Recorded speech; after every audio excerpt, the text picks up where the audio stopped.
Hey folks, Courtney here, and I was so inspired by a video from Frugal Over 50 that I decided to do one as well. And she did a great video on the FIRE movement over the age of 50 and what that looks like when you're older. And I wanted to share my story with you because I think it's a really good story. So many people I see in the FIRE movement, which is financial independence, retire early, or in minimalism, or what used to be called voluntary simplicity, which it still is. In this movement of simple living, frugal living, and retiring early, I see all of these young people, and I want to say that I am one of those people 20 years ago. And I would like to tell you what that journey has looked like for me. Someone who's been through it. I am now debt-free except for my house. And even though I'm 48, so retiring early for me will probably be about 10 years early. And I probably won't retire all the way. But if our plan goes as we expect it to, I have said for a long time, I want to be able to retire at 55. And let me tell you, my journey, to encourage those of you who are on the journey that feel like it's going slow or you have stop and starts.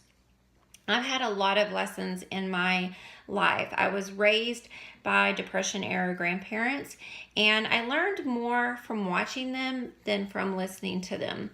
And the only difference is I grew up thinking that we didn't have money, and that's because of the way that we lived. We took back our bottles for the 5-cent deposit. We went to the auction to buy tools and things like that. We never really replaced our furniture. Our house was fairly outdated but spotlessly clean. We drove cars until the wheels fell off, and actually they never did because we took such good care of our cars, and so we never had to really replace them. And I can remember feeling really embarrassed because my friends, parents drove new cars and we were driving like 20-year-old cars. But my grandpa would even take his old car and paint it. Like back in the day when they had Mako paint jobs were like $150. Our cars were pristine. Our house was pristine. But we definitely lived in the least attractive, or not attractive, but the less fancy house in the neighborhood. But it was right across the street from the country club. We had a lake house. My grandpa had the foresight to buy land when they built the lake in the 30s, and he put a fishing cabin there.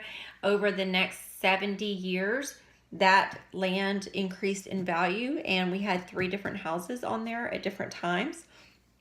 So, I grew up watching them live this way. And also, we always ate at home. We rarely ever went out. If we took vacations, we went to see family mostly. They rarely ever took vacations that didn't involve going to stay with family. So we just lived really modest and really frugal, and it was just the way we lived. My grandmother would sew her socks and sew everybody's socks to fix them. And I don't remember her ever lavishly buying much of anything. I mean, she was the president of the credit union when I was a little older. My grandfather was the president of Crow Burlingame Auto Parts Store, and they made good money, but we just lived frugal. And so when I was even a teenager, I was fairly frugal, and I worked from a very early age. I was on my own by the age of 17. I always worked 2 or 3 jobs, and I thought nothing of it. I was really empowered that I could work, but I did get caught up with a couple of credit cards and a car loan and school loans, and I ended up filing bankruptcy due to having a very severe car wreck. And I ended up getting pregnant when I was 19, and I had a stillborn baby. And so I ended up getting all of these loans and debts and things like that I could not pay because they just piled up on me, and I lost my job. I lost my job because of the car wreck, and because I had also been married briefly right out of high school. So a lot of things happened, and I just wasn't prepared for them. I had a good job, and I could pay all my bills, and then I had the car wreck. I got divorced. I met my second husband, got pregnant, and it just all piled up. So I made a vow to myself to never again get in that situation. And I never did. I never, to some extent, always paid our bills on time, to the point sometime of us hardly having anything to eat. Through my 20s and early 30s, we ended up having 3 kids. We ended up selling that property to move our kids to a better school district. The house ended up being a lot more than we expected, as it always is, I know now, but it was back in those predatory lending days where they're like, this is what you can afford. And I knew enough to know we couldn't afford that. And my ex-husband and I had a lot of fights about it because I said we can only afford this. And he was in college to be a computer engineer, and he felt like we would be able to afford more later, which we probably would have if we had stayed together. And not to blame him, but I was very codependent, and I had grown up around a lot of problems in my family, which is one reason my grandparents raised me. And so I was always trying to please people, and I take responsibility for that because that got us in a lot of financial trouble. Because if he wanted something or the kids wanted something, I would try to figure out how to make that happen, but I would always do without. And so anyway, that plan never works. Don't do that. And I'm not a martyr. I'm not sitting here as a martyr. I know the mistakes I made. So I was still very frugal and paid all of my bills on time, which was such a blessing because when we got divorced, I was 40. We didn't have that many bills. He took his school loans. We had one credit card. We had put some windows on for the house because our windows were literally falling apart. We had sold the big house, bought a much cheaper house, and we had sold it. And we had sold the big house, bought the cheaper house, and the cheaper house was only $97,000 at an auction, and it was built in 1930. So we had put windows in it. We had done a lot of work ourselves, but we had one debt for those windows. We had my car. I took my car payment. He took his. And I had $5,000 that I owed my attorney. So it wasn't too terribly bad. I want to say, I had something like $25,000 in debt when I got divorced. The problem was I was only making about $15,000 to $17,000. The first year, it was the year of loaves and fishes. I don't know how the kids and I made it. The kids were with me 90% of the time. They were with their dad 2 weekends a month. I kicked him out on a Saturday, and on Monday I called where I worked and said I think I actually called on the weekend and said, I need a job. Do you have anything else I can do where I was working for part-time as a yoga teacher? And they said, as a matter of fact, we do. We have a position open, and we were thinking you would be perfect for it. Well, it was 20 hours a week, and it paid $10 an hour. So, but I took it. I was like, it's better than nothing. So I took that job with my yoga job, and honestly, I don't really know how I did it. I'm not really sure.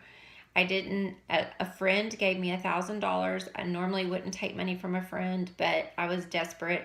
I think my parents may have given me like $300, and I just buckled down and I worked my butt off. I also grew my business. My ex-husband gave me a little bit of money, not much, not enough to pay the house payment or anything like that.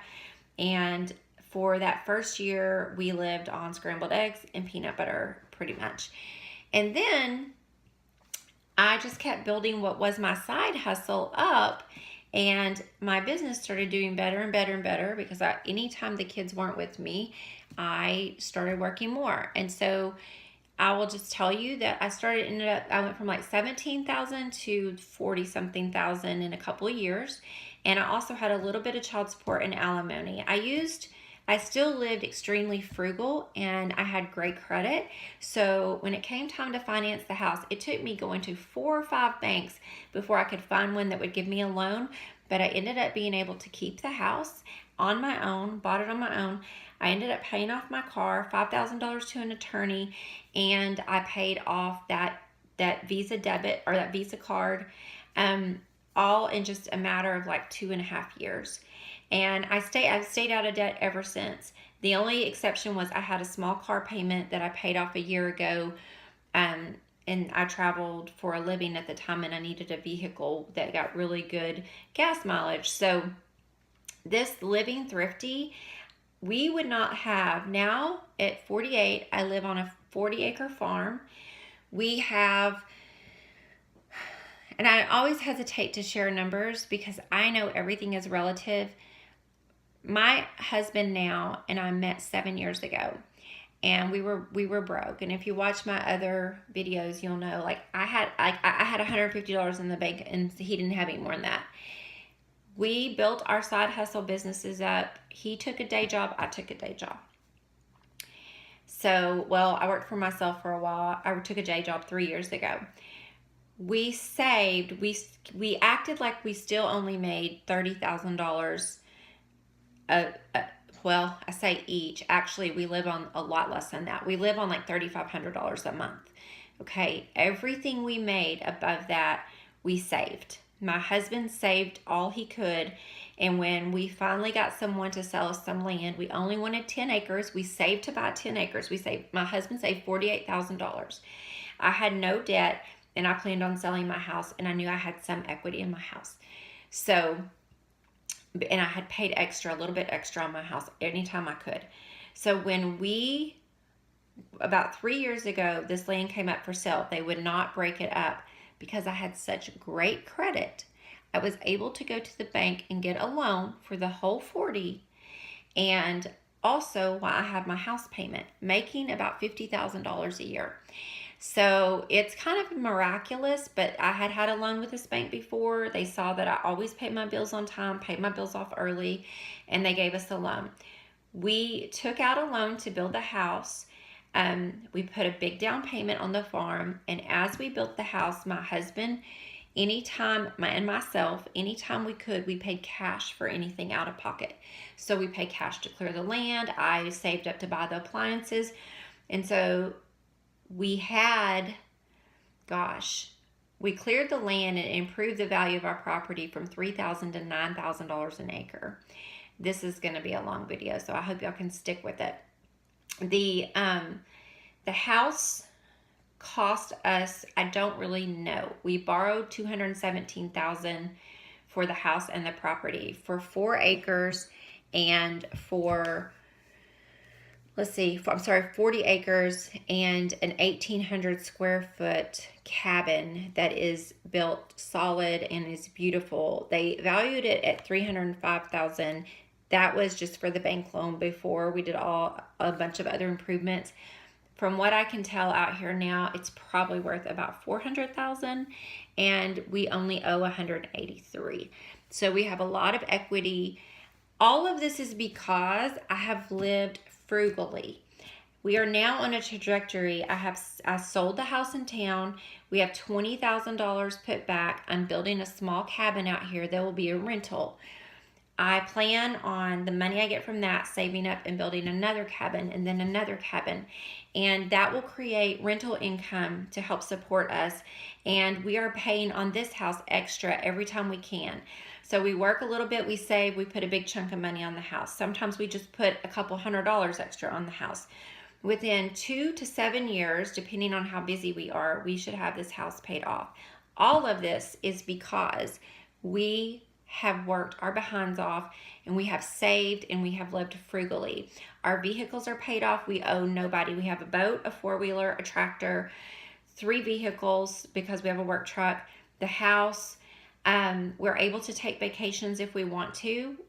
We don't take a big vacation every year, but we are able to. We're able to pretty much do and buy what we want, but we still live extremely frugally, and I often have no spend days, no spend years, no spend months.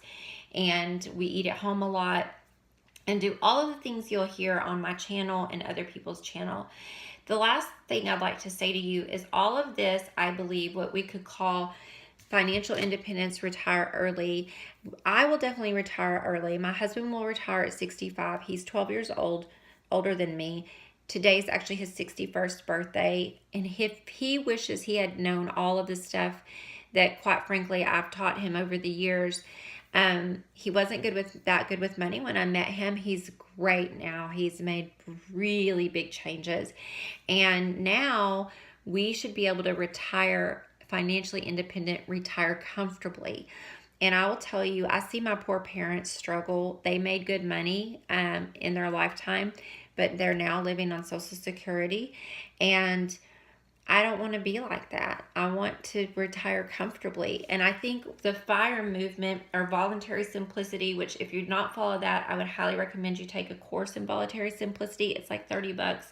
So worth it. Or facilitate a course. I still do these today. I have one coming up at the library in July.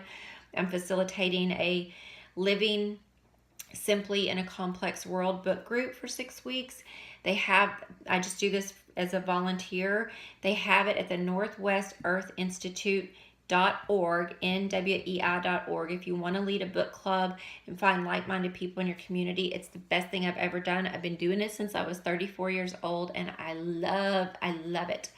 So I believe that people like me who are older, even though I've had stops and starts along the way, at 48, with a modest income, we would not be where we are today if it wasn't for the skills that I learned in this community and what I have picked up following Dave Ramsey, the Tightwad Gazette, Elaine St. James, Simple Living, Janet Lure's. Oh, I thought I had the book in here. Janet Lure's The Simple Living Guide. These are all older books. Tightwad Gazette, Simple Living. All these Simple Living books that I have read, The Minimalist, Be More with Less, Courtney Carver, all of these people I've been following for years. Leo Babuda, it has helped me so much. Larry Burkett, who was Dave Ramsey's mentor, I was following him before Dave Ramsey came on the scene. And I'm so grateful to have these skills. It's made me resourceful. So even though you might be going for financially independent, retire comfortably, FIRC, F-I-R-C, is not exactly a beautiful acronym. FIRE, Financially Independent Retire Early, is. And for those of you who are younger, I start now with a plan to retire. Live below your means. You don't need a big house when you're 30 years old. You don't need a big SUV. You don't need all that stuff. It's not going to matter to you. You're not going to care what people think about you by the time you get 40, I hope. So I hope this has been inspirational. I'm going to tag Frugal Over 50 down in the bottom, and I'll be honest, I'm not really good at doing that. I haven't spent a lot of time. I need to get better. So thank you for listening and watching. And if you like this, please subscribe and like my video, and I appreciate you being here, especially for this long video. Thanks. Bye.